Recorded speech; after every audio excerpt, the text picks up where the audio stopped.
Hello and welcome to the Golf Ireland podcast. I am your host, Stephen Murphy. Unfortunately, not joined by my co host this week, Valerie Wheeler. She sends her regards as always, though. But welcome to another episode. It's actually our last episode of the year, which is crazy to say that we've been going since the start of March. But we hope you have all enjoyed this year's episode. We appreciate you coming along for the journey. And I'm happy to announce we will be back for a season three next year. So we'll be very much looking forward to getting back and recapping or getting stuck into, should I say, next year's golf.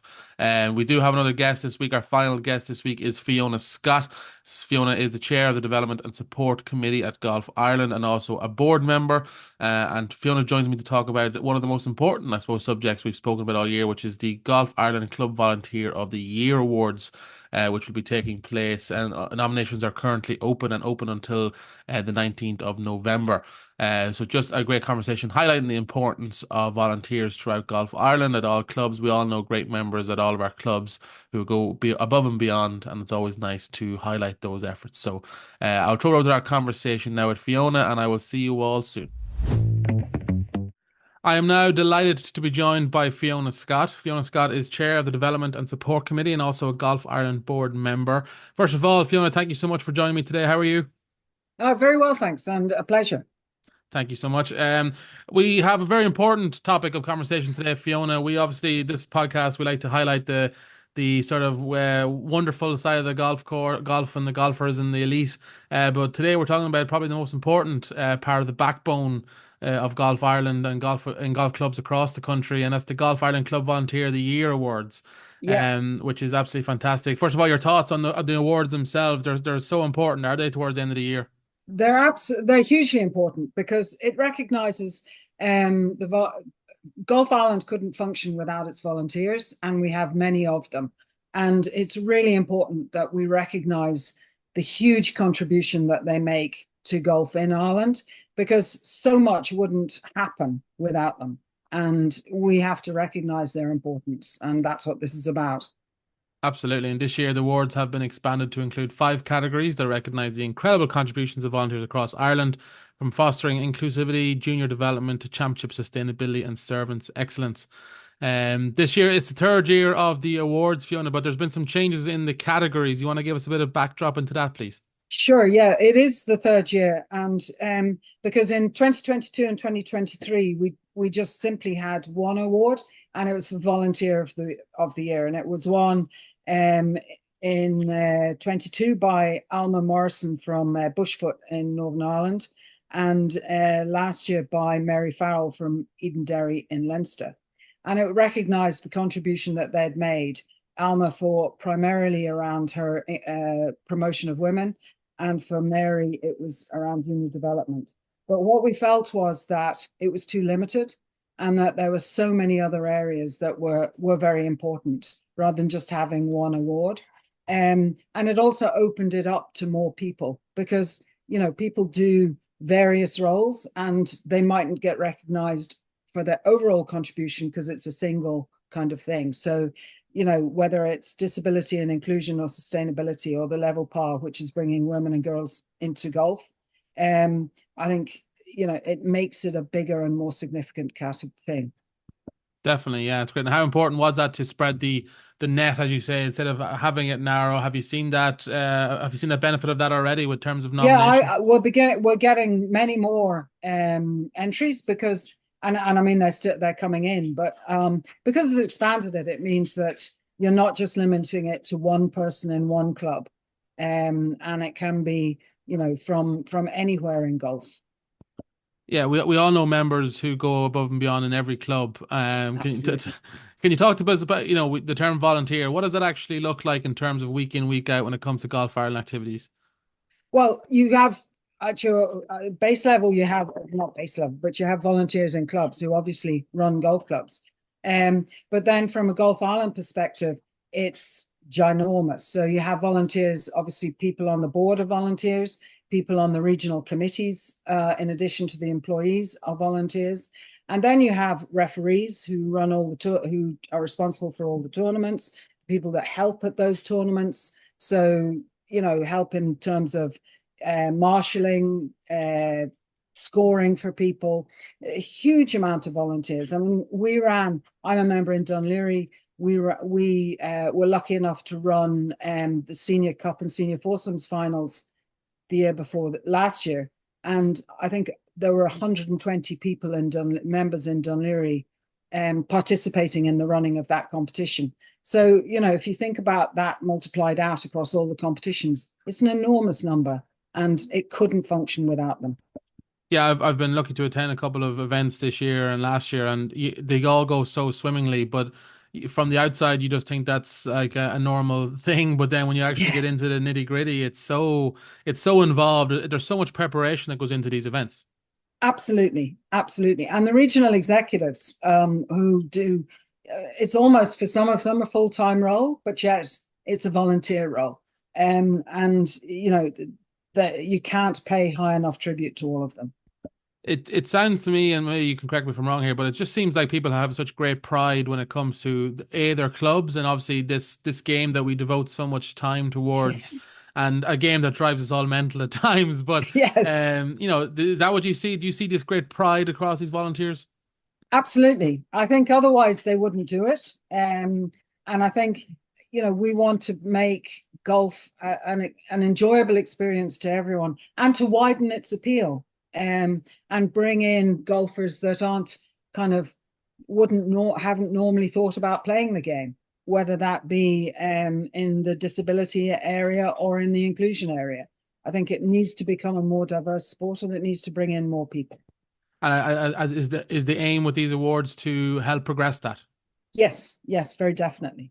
And what has the feedback been like to these awards, especially the winners themselves? Because people don't do these roles to win awards. Obviously, it's nice, but No, what no. has the feedback been like? Oh, the feedback has been very good. The way it operated before was you had four regional winners, who were voted on in their regions, and then they went forward, and it was at the Gulf Island AGM, the overall winner was announced, and it's always a great. I mean, for the clubs themselves, for the volunteers, it was a tremendous achievement, and I think it is really important to recognize the contribution that people have made, particularly the outstanding contributions of the two that I've named, and for the people that are going to win this year.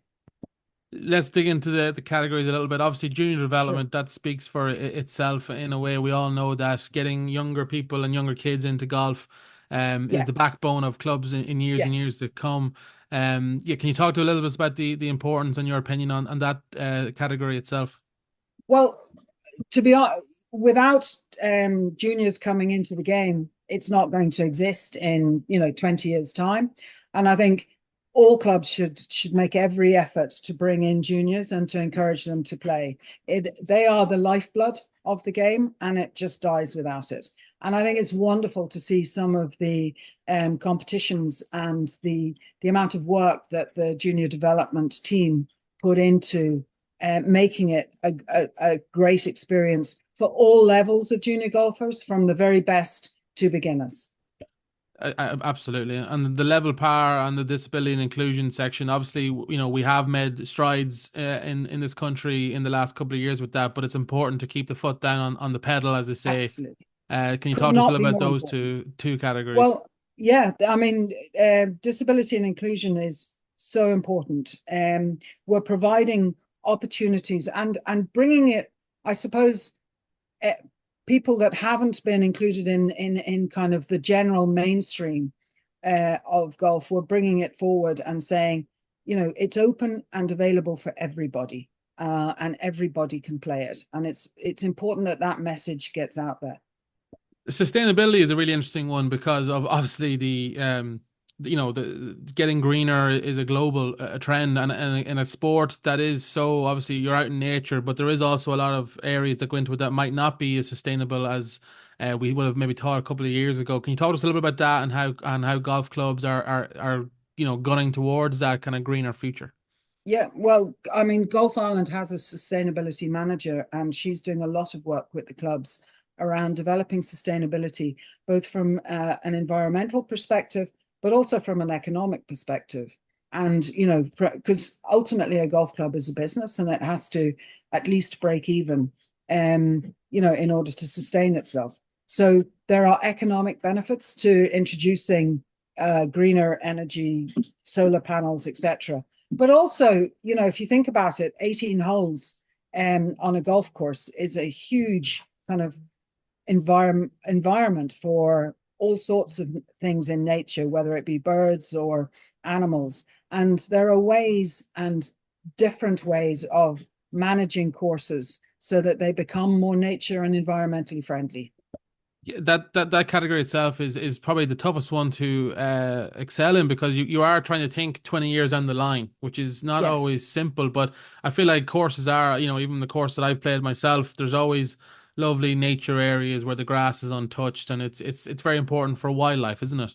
Yes, it is. It is because they are green areas. So wildlife should be, and that's part of golf is being out in nature. So it has to be encouraged. But the award is for sustainability projects that are completed in 2023. So that because you can't obviously project into the future, and that'll continue to evolve over time. Brilliant. But I think most clubs are very committed to it, and certainly greenkeepers are adapting to new ways and are actively working towards making them more sustainable and environmentally friendly.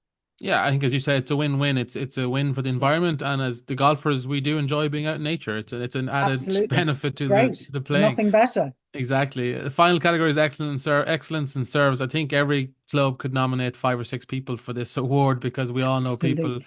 But is Yes, that we just do. is that a broad category in terms It's of? a, it's just it's for exceptional contribution to the club over 10 years. So yes, it's a broad category and can include anything. But again, it's recognizing those people in clubs who are often the unsung heroes, who do the work behind the scenes. So it's just recognizing, what they've done. So is there a message? I'm sure Irish people are not always great at giving compliments or paying it forward. Is there a message, maybe just the importance of nominating these people, even if it only takes a few minutes of your time? How important is It's it? it really is important because it's important to acknowledge achievement and important to acknowledge the work that people have done. And I think to get recognition amongst other your peers is always a wonderful thing. Absolutely. And a reminder of the categories: there's junior development level power, which is for advancing women's participation in the sport, Yes. disability and inclusion, sustainability and excellence in service. And those nominations close on Monday, the 19th of November. So you have Yeah. roughly 6 weeks or so, I think, give or take. Yeah. So And there are forms to fill in, and if you need any help, then contact Gulf Island, and we'd be delighted to help. absolutely. And again, stressing the importance of it. It's always nice to pay it forward. These people are the backbone of clubs. And yeah, it is great. So Fiona, thank you so much for coming on. Pleasure. We really appreciate the back in or the insight into these awards and how important they are. And we appreciate your time on this day. No worries. Thank you, Stephen. It is now time for the news section. We'll start with professional game, and Anna Foster claimed her first professional victory with a win at the 25th Maryland Women's Open. Foster carried rounds of 75 and 69 to finish level par, two shots clear of women's amateur champion Melanie Green. On the PGA Tour, Seamus Power finished tied 11th at the Sanderson Farms Championship, just 5 shots off the winner on 18 under par. Power will tee up on the PGA Tour once again this week at the Black Desert Championship in Utah. On the LPGA Tour, Leona Maguire is set to tee up in China this week at the Buick LPGA Shanghai. On the DP World Tour, Shane Lowry was the best of the Irish at the Alfred Dunhill Links Championship in St Andrews, finishing tied 12th on 16 under par. Paul Carrington and Rory McIlroy finished 2 shots further back for a share of 25th place, while Tom McKibben was tied 43rd. Next up on the DP World Tour is the Open de France, with Tom McKibben, the sole Irish player, teeing it up at Le Golf National. A tied 12th finish saw Cormac Sharvin finish best of the Irish at the D plus D Real Check Challenge on 17 under par. Stuart Grehan finished tied 40th on 12 under par, while Conor O'Rourke was tied 52nd. Michael Young finished tied 60th. Paul Dunn, Paul McBride, and Ronan Mullarney were tied 62nd. And finally, Daniel Mulligan was 77th. The Challenge Tour heads to China this week for the Hainan Open, with Jonathan Caldwell, Conor Purcell, and Gary Hurley, the Irish challengers, in the field. On the LET Access, Sarah Byrne finished in a tied for 6th at the Iberdrola Catalude Ladies Open in Spain, finishing 4 shots off the lead on 6 under par. Annabelle Wilson was tied 35th on 2 over. Now to the amateur game. The season-long battle for the Bridgestone Women's Order of Merit could come down to the last event of the season, with Edmonstown's Anna Abom snatching the honour following a strong final performance at the Ballybunion Scratch Cup. Coming into the closing event in Kerry, Aideen Walsh has held a 77-point lead over the Edmonton golfer, meaning nothing less than a fifth place finish would be enough for Abom to take the crown. With that being the case, Abom produced some fantastic golf in Ballybunion. A second place finish, giving her a final 125 points to take the Bridgestone Order of Merit title by just 48 points. A massive 1,163 point total secured across an impressive 2024 season, securing just over 500 points more than she had done the previous year. Aideen Walsh, who had been in the top form all year, which included the trio of Scratch Club Cups alongside 4 other top 10 finishes, would once again take the runner-up spot, this time amassing a huge 1,115 point total, while recently turned professional Annabelle Wilson finished the season in third place with 883 points. Both the women's and men's Bridgestone Order of Merit titles are now decided, as Brian Dorn secured his win following a fifth place finish at the season closing North of Ireland Men's Amateur Open, which saw the Millicent golfer claim the crown by 46 points from Castleknock's Paul Coughlin. On Sunday, Kevin Cassidy of Dungannon Golf Club won the inaugural Disabled and Inclusive Golf Association Order of Merit. Cassidy came into good form from the midway point right towards the end of the season, scoring high at Templepatrick, Bushfoot, Athlone and Stackstown. It was all to play for as the players ascended on Dundrum House for the season's final event, with Cassidy shooting a good final round score to give him the points he needed to get over the line as the winner. Team Ireland finished 20th at the World Junior Girls Golf Championship in Canada, with Anna Abom finishing best of the Irish in the individual championship, tied 34th on 12 over par. Olivia Costello was tied 39th on plus 13. After a closely fought match, our under-16 boys and girls team lost out 16-14 against England in their match at Burnham and Barrow Golf Club. So unlucky there to all involved. The Irish Inter-Varsity Championship takes place this week, with 96 of Ireland's best and brightest college talent making their way to Bundoran Golf Club, with a men's, women's and overall team title up for grabs. The event got underway yesterday, with the final round set to take place tomorrow. And then finally, the Heath claimed the Revive Active Leinster Women's 4-ball title in Mullingar on Sunday last. The Laois side defeated Greystones 2.5 to 1.5. They joined Kinsale Golf Club of Munster and Killymoon of Ulster as provincial champions, with the Connacht final second leg between Sligo and Gort set to get underway in Gort this coming Sunday, with the tie finally balanced at 2 apiece. And that wraps up the news section for this week. Thank you all once again for listening. We appreciate you listening all through this year as well. We hope you have enjoyed all the episodes, and we will see you all again next season.